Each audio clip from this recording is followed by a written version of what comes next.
Yeah, sometimes I feel like in the more sort of bureaucratic approaches to education, that soul gets lost, and it all becomes a little bit procedural. But I really love the way you brought it back to, it's not either or, it's not a binary choice. Really, uh, your classes are made up of those little children, and so it absolutely underpins effective teaching and learning. So really great listening to that. Thank you for sharing that. And before we move on to some other topics, you've spoken a couple of times. You mentioned how much you enjoyed early years and reception, and I always say, if you want to see really good teaching, go to Key Stage 1 and reception.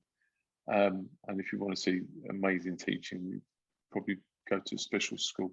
And I think it's really important. We did loads of work, as you know, with secondary trainees and people who were specialising to be secondary PE teachers, and their time in primary schools is very important. And I genuinely believe if you could teach a 5-year-old, a 15-year-old is significantly easier in most respects, and it helps you really focus on the quality of communication, the seamlessness of your transitions. There's so many bread and butter skills that are learned in early years and foundation stage.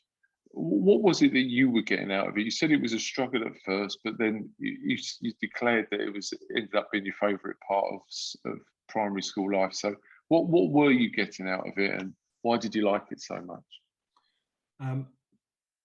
The first word that comes to mind is joy.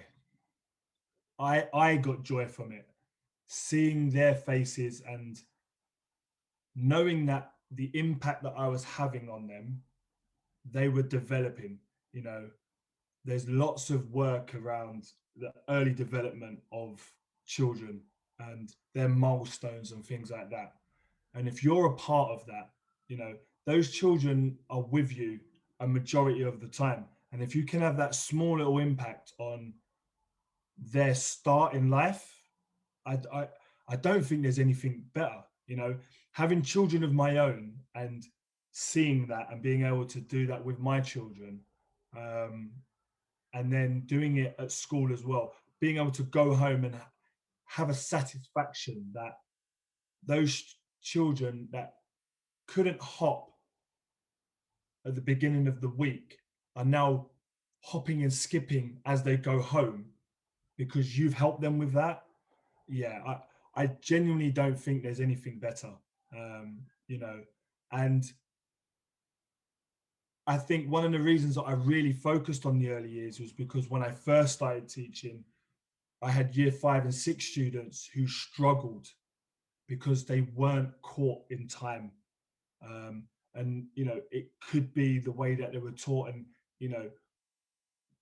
predominantly those students that I worked with when I first started in education, there weren't no sports specialists or PE specialists around. It was the class teacher, just like when I was at school. The class teacher would deliver the PE lesson. So if they weren't sure on how to do it or what they would do to develop that child, we would miss them. And I really felt that I had to make sure that these students had their core fundamentals in place so that they could enjoy moving around and not fall over or get embarrassed that they couldn't catch a tennis ball when they were in year 6 and feel like they couldn't participate. I had to catch them there and then. Yeah, we touched on a really contentious area of regular debate and discussion in the subject area about class teacher versus not class teacher. And I say not class teacher because there's such a wide range of people of different backgrounds. The PE primary workforce is really, what's the word I'm looking for? Really varied in who's delivering. And yeah, we could go down that route, but I'm not going to at the moment. Maybe another time. But Yeah, I think there's, well, you would know yourself from, what you know now to what you maybe knew, 4 or 5 years ago, which presumably the class teacher would have known around pedagogy, around assessment, but you're looking at it through a very specific lens, which brings me on to my next point, that it was really interesting when you were talking about reception, because you gave an example of development in the movement domain, in the physical domain. You referred to hopping, and I know that you really invest and you really get movement, and I know you've had really quite a varied pathway yourself with the number of activities and sports that you've engaged with, and dare I say it, you seem to find reasonably easy. Or when you were younger, I didn't know a 15, 12-year-old Ben Anderson, but I sort of knew a 32-year-old Ben Anderson, and I'd still, I can remember, you were very comfortable with it, doing, anything from gymnastics to games activities to athletic activities. So does movement remain central to your work, and how do you view movement development, or what would you like to share around how do you support kids making progress in moving? Again, I always come back to the word relatable. Movement is important with regards to, if we can't move, sometimes activities that they want to participate in may not allow them to get the right outcome, or the outcome that they're expecting, and movement can be can restrict them with that, but it's not always the fundamental part of it.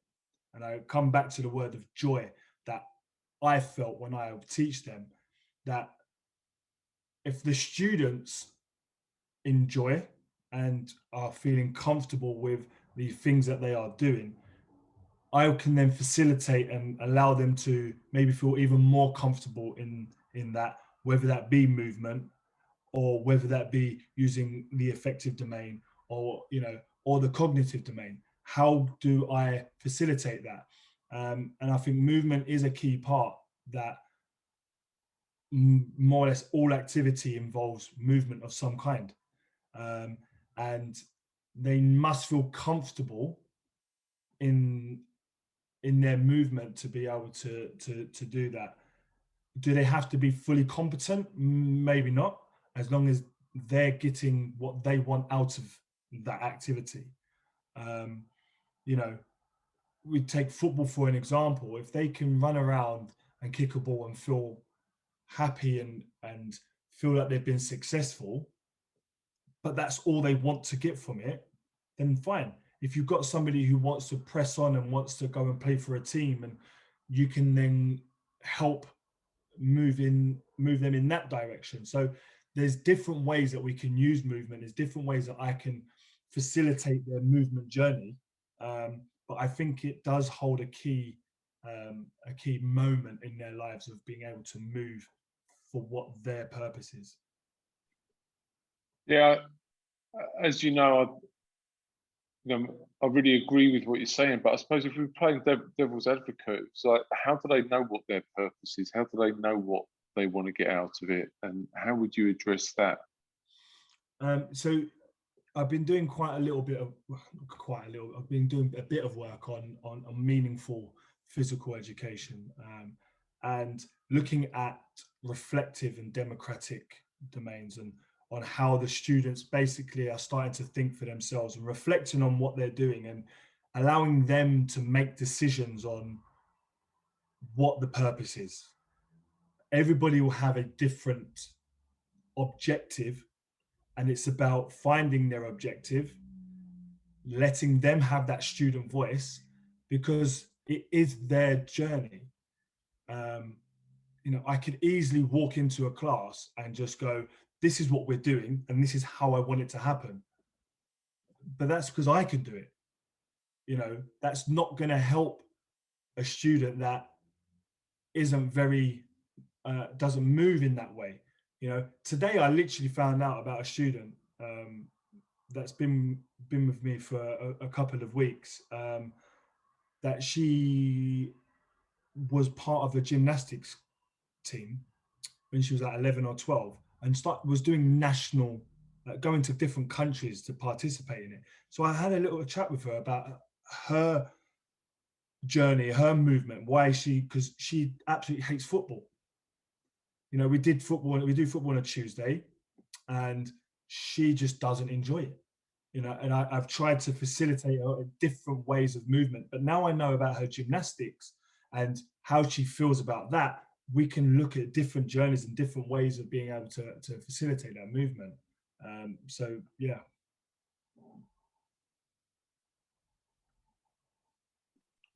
So you mentioned meaningful PE and the work around that, and you've been, fortunate to be taught and build a relationship with Alex, who's pretty influential and well published in that field. So what do you find attractive about that? And is there anything else that you find exciting and inspirational in the subject area at the moment? So MPE, if you want, or plus and or other stuff that excites you? Yeah, so the thing that struck me about MPE was, I think that it doesn't always have to focus on the outcomes of what the lesson objective is. My lesson can be successful if the students feel successful. It's about them. It's student centered. It's child centered, and it's not about me. And my career in PE has gone from being the traditional PE teacher doing drill-based PE lessons with children standing in lines because that's what I thought PE was, to now students choosing what they feel is right for them, giving them challenge, and then reflecting on that and asking them how it made them feel. Would they do it again? And if even if it didn't feel good to them, what can we do so it does feel good, or how can we challenge that? And just really using the reflective practices. I think that's very key for students to critically think about what it is they are doing, why they are doing it, so that they can find a purpose from it. And I think really moving forward, that for me, that's one of the most exciting things for me at the moment, where I'm now building a curriculum for the new academic year and really being able to instill that. Really, my whole curriculum is built around meaningful PE, and using other sort of pedagogies around sort of constructivism and things like that, where the students are thinking for themselves. It's centered around them, and they can leave the session or the PE lesson knowing that they have been successful towards their own personal goals. And that it's not the traditional lesson of, this is the objective. Have you met that criteria today? And, if so, great. If not, what are we going to do? I always use an analogy of a mountain. If we climb that mountain, we've got plenty of steps to take, and it's your personal journey. When you get to the top and you've what people call mastery, they've achieved it. What next? We set the challenge. They should be going back to the bottom of the mountain to reclimb it and really feel like that's what they want to do. It's not a chore. It's not me telling them, right, guys, this is what you need to do today. If you don't get there by the end of the term, you're going to be falling behind. Every lesson, they're creating their own goals, achieving it, etc. Yeah. I mean, obviously, you'll be aware that there will be plenty of people who hear what you're saying there and have problems with it. And those problems could be philosophical issues, that they're not seeing the role of education as you're seeing it. It could be born out of misconceptions, that they're hearing what you're saying differently to how you're intended it to be said. And there's a lot of talk at the moment about the teacher as the expert in the room, and your approach, your facilitative, co-constructing approach may well be anathema to people who buy in, some very high profile people who buy into that very instructional approach. And one of the critiques would be, well, what are you bringing? So I think if you just, rather than go into the real nitty gritty, because I don't think we could do that justice in a short podcast, but what would you say? You said you're writing a curriculum and you're really developing that curriculum based on your sort of core values. What would success look like then for a young person who's gone through that curriculum? What are the key outcomes that you're looking for, and what would make you feel, yeah, I'm doing a good job with that, that's working as I intend to, that might need to be tweaked, that's not working? What are your success criteria, I guess? Yeah, so firstly, it's the students understanding what their purpose is, why they are doing what they are doing. If they're not understanding why, then they're just doing. And when you just do, there's no purpose. So one of the criteria is the students understanding what their purpose is with movement, with PE, with the subject, with the activity that they are doing. One of the other things would be that they are able to reflect, and that they can take that wherever they go, that they are comfortable in discussing what they like, what they don't like, what they can do better next time, what they would change, rather than me telling them. If I'm not going to be there all the time to go, you didn't do that, or you should do that, or the outcome of somebody catching, I could teach them you got to hold it with a W and stuff. But if they caught it just with one hand like that, but I've told them to catch like that, have they still been successful in catching the ball? Well, of course they have. So I look at it that way. So my criteria would be that they understand what purpose is to them, that they are able to reflect on what it is they are achieving, that they are able to be social in their classes and develop that social thing using democratic practices, rather than me changing what's happening in their lessons. I would set my lessons up with an outcome in mind. They would understand what it is we are working on at the end of the term. So by the end of the term, these are what our outcome, and we'll work backwards. You might get it in a couple of lessons, somebody might get it in 6 lessons, but that's okay. We'll always have some sort of task or activity that's going to help you develop those key things that you want to achieve, because ultimately it is their education. So if you're supporting young people with those reflective skills, and I think this is something I'm really grappling with.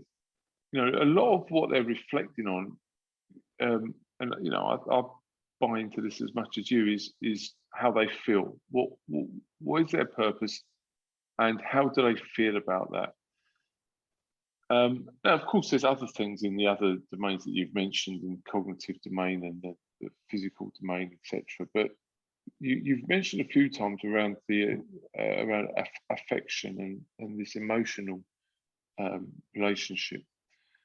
So what I grapple with is, how do we equip young people to have the vocabulary to discuss that? There's all sorts of challenges with that, because if they're going to express feelings, they've got to name it, right? You've got to call it something. Yeah. But if we're going to go beyond, yeah, that was good or bad, that was enjoyable, I like that, or I didn't like that. All right, so then we got conversations about why. But there's a whole range of emotions that you might feel, that you have to have the words for. And you're working in a school that you were telling me the other day was, it's heavily gendered. There's more boys than girls, right? Some of those, some of them, if not all of those young people, have had challenging experiences in mainstream education to some degree. So, being able to attach a word to an emotion, is that something that features in your work, and how do you do that? Yeah, so some groundwork needs to be done prior to that, and I just think in your lessons when you're introducing reflective practice, me personally try to include it in sort of everything that I do, so that it becomes normal, that it's not a part at the end of the lesson. It's not a plenary or an evaluation. It's embedded. It's the conversation that we're having, and we're open to those words. I haven't done it yet, but I would like to create, whether it's a word wall or something like that.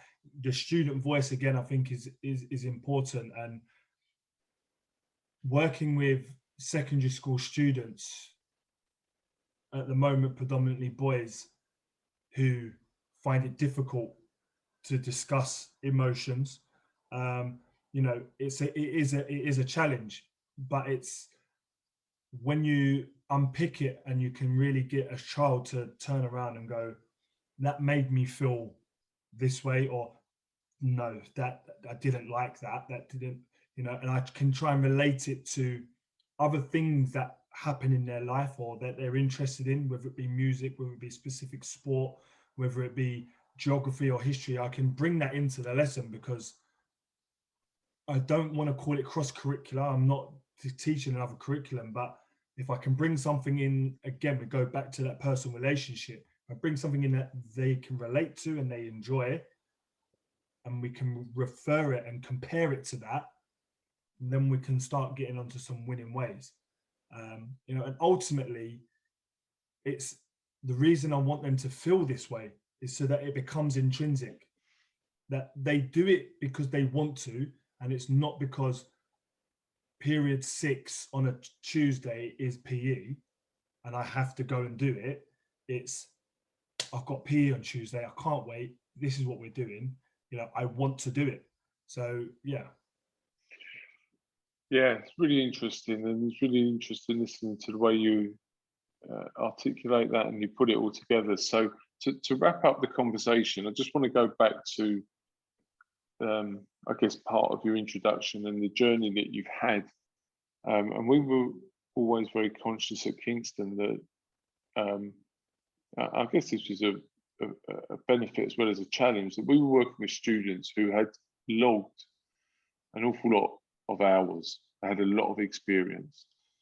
So in some ways we were like backfilling the academic work, the theoretical work, the philosophical perspectives, to get students to pick up on the thing we were just talking about, to reflect on what they have been doing and where they're going to go, and to try and make sense of that more. And listening to how you now frame and talk about your work, clearly that's quite different to how you were seeing it 5-6 years ago. Of course it is. You've invested hugely in that, and you were saying about engagement with the academic papers, and as the writer of that degree, I remember being really torn about when do we introduce certain academic concepts, and in the end, with colleagues, we arrived at a position from day one, and it really was day one. And other tutors and other courses were like, you're introducing first year undergrads to that literature. Is like, so I think most people sort of got their head around it. But coming back to your journey with that and this idea of backfilling and then giving the sort of theoretical platform for you to push on. Would you mind just sharing what did connect with you? Where did you draw inspiration? There's the academic work in PE doesn't always get the best press. A lot of people, would say, "Oh, it's not relevant," and how do you? But you've clearly joined the two, right? Yeah. So what have you drawn upon, and if you can, and without wishing to put you on the spot, like how does that help you in your day-to-day work? I think just to start with, the way the degree was written with regards to it being work-based really helped me, because although the reading at times was difficult, I'm able to read and then either visualize it that, oh, I've seen that at school, or that might work, and then be in a position where I can just go and do it and try it out. I remember using a specific year 5 class at Hillyfield, because I had them on the Wednesday morning. They knew that they were my guinea pig for me after a Tuesday evening on the train home, writing notes and having thoughts in my head like, right, I'm going to try that. I'm going to do this. I'm going to do that. So yeah, they were my guinea pigs for lots of the different pedagogies and teaching styles that I've developed over the course of the past few years.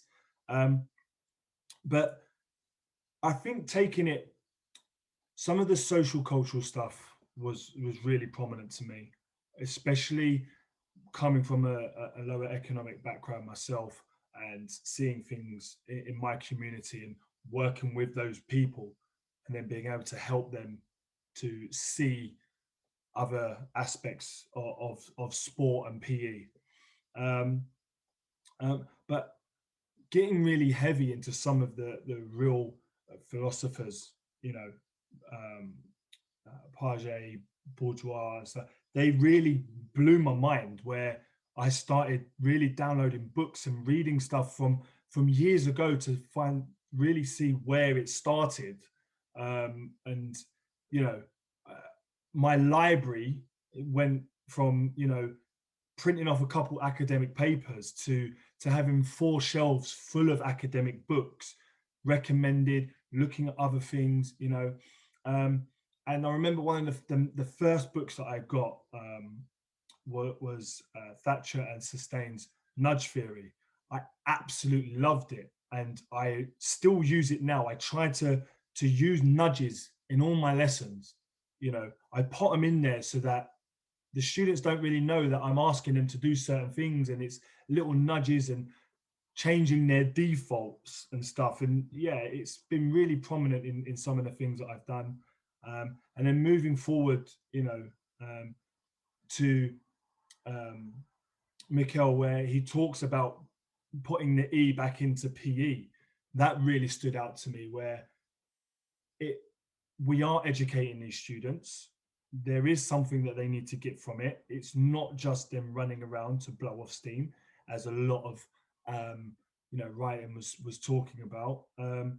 And it sort of pushed me more forward to go, these students can get more from this. And then just kicked on from there, really, onto the meaningful PE stuff now, which I'm really enjoying. But I tried to pick things from everywhere. Self-determination theory is something that's been really prominent in some of the stuff, really creating that autonomy with the students, and even in myself, really.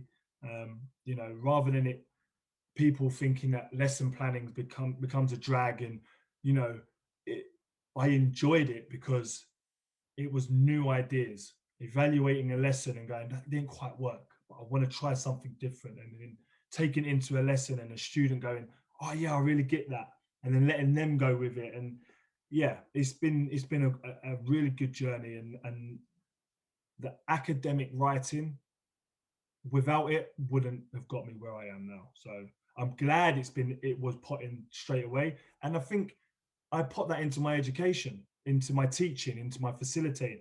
The reception children, if they can do a certain thing that a year 6 child could do, just because in a curriculum written by somebody it says that reception children should be able to do this, why are we restricting them from doing that?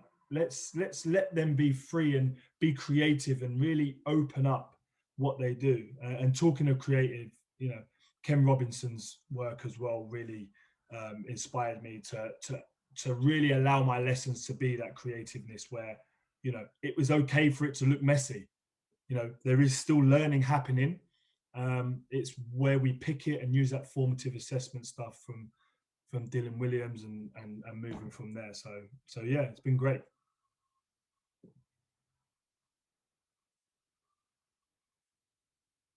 Well, that's a bit schoolboy, wasn't it, for a podcast host? Not still muted. And it has been great. It's been great having this chat with you, and it's always nice to catch up. And if people do want to reach out to you, we put this in the notes, but where can they get in touch with you, Ben? So on Twitter, Mr. A _PE teacher, mainly only on Twitter. So yeah, hook me up. If you want to have a chat, if you want to discuss things, I'm open to it. If you don't agree with some of the things that I've said, I'm happy to have that conversation with you and yeah, really move forward. Thank you. And as I say, an absolute pleasure to talk to you. Thank you for giving up an hour of your time after a long week on the Friday. It's really appreciated. And yeah, thanks for your insights. It's great chatting and hearing where you're coming from, and that range of perspectives and experiences is just awesome. And I'm sure your students will absolutely benefit from that. So on behalf of them, a very big thank you. Thank you, Greg.